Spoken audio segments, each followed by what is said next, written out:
Hello there, welcome back to the channel. And another obscure race we're going to be covering from the Star Trek universe. Before we get started, like, share, subscribe, and comment down below. Tell me what you think about them if you remember them. They're fairly powerful theoretically, but we neither see nor hear much about them otherwise. These were one of the primary puppet masters of the Temporal Cold War. A war that dragged in multiple species across multiple different centuries, at least in the Alpha Quadrant, including humans, Suliban, and Tholians. The Temporal Cold War would also go on to affect multiple major powers like the Romulans, the Klingons, the Xindi, and potentially many, many others. This race we're going to be discussing today are the Nakul. The Nakul were a vampire-like species from a human point of view in terms of appearance, with pale grey skin, red eyes, pointed ears. Those damn pointed eared aliens always causing trouble. And although extremely well spoken and an extremely intelligent species, they were very selfish, very self-motivated, and literally willing to do anything if it saw their own development as a people and their own prosperity. They were, at the time of contact, led by an individual known as Vosk, although his exact title is unknown. He was their leader, and he refers to his ancestors as being a race who were considerably imaginative but substantially less technologically developed. Instead, he chose to idolize one of their greatest scientists, who was quoted as saying, "Every moment we live, we are moving through time." This race, as I said, were one of the major puppet masters of that conflict. They basically completely disregarded the rules and conventions of the Temporal Prime Directive, the Temporal Accord, and anyone else that basically said you can't use time travel as a tool. They believed you should use it like any other technology to better yourselves and your people. The problem is, at what cost? Which is why basically messing with time is a bad idea, and most races choose not to do it. However, the Nakul disagreed with that philosophy and would alter time to suit their own needs, while constantly having to fight against the other factions that were possibly trying to reset it, which, it's hypothetically speaking, may actually have seemed that the Suliban were on the side of that. We do know that in, we'll call it alternate timelines, otherwise known as undeveloped stories, that the future man was actually going to potentially have been Captain Archer. We can theorize that this race actually began before that they started utilizing any kind of time travel or any kind of time altering technologies, that they may have been a much less advanced and less developed civilization, as again they were referring to their ancestors as basically primitive and believing in primitive gods rather than believing in science. And it may have been a small faction amongst their own society that changed this. It's unknown if it changed their entire society or just to benefit this small group of individuals.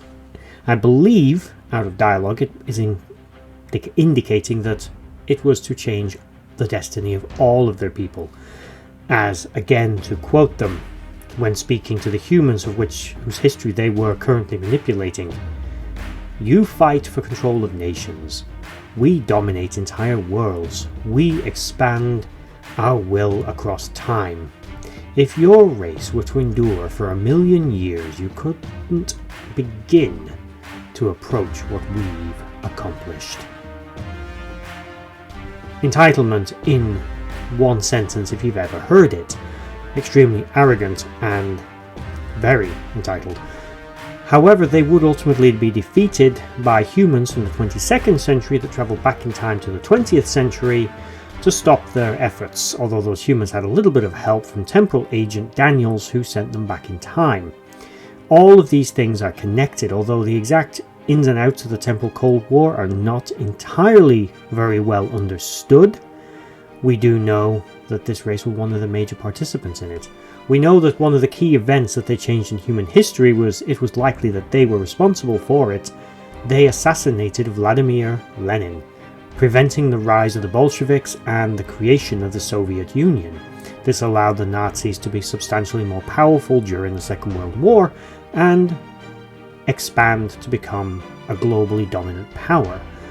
Left unchecked, it's likely that thanks to the help of these particular aliens, the Nazis would have gone on to dominate the whole of Earth, and the human race may have turned into some dark reflection of itself, probably not unlike the Confederacy of Earth or the Terran Empire. Luckily for all humanity and the neighbouring species, this would not come to pass, although I did often wonder, looking back on this, did the Nakul not wonder what they would be unleashing if they turned humanity into the monstrous imperialistic zealots that they were in the 20th century, if by the 22nd or 23rd or even 29th centuries, what humanity might be like then. If they were having trouble with the temporal accords, now imagine what that problem would be like. Other than their manipulation and control of time, we're not entirely sure what their technology was truly capable of, although they were certainly an extremely advanced and scientifically capable species. In summary, we know relatively little about their technological capabilities aside from they were extremely proficient engineers and scientists, although that could be not representative of their entire species based on dialogue referring to what the rest of their race were possibly like. In terms of their biology, again, they were proportionally similar in size to a human. They were bipedal, they were humanoid. Again, pale grey skin, red eyes, pointed ears. There's no evidence that they were physically more durable than a human, with a human able to engage one of them in hand-to-hand combat without much distress.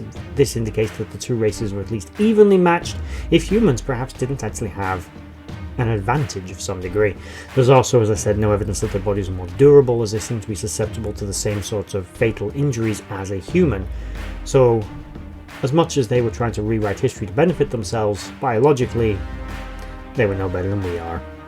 So that was the Nakul, one of the most fearsome races of the temporal Cold War, allegedly. Let me know what you thought about them in the comments below. I just want to take this moment to thank you for watching that video.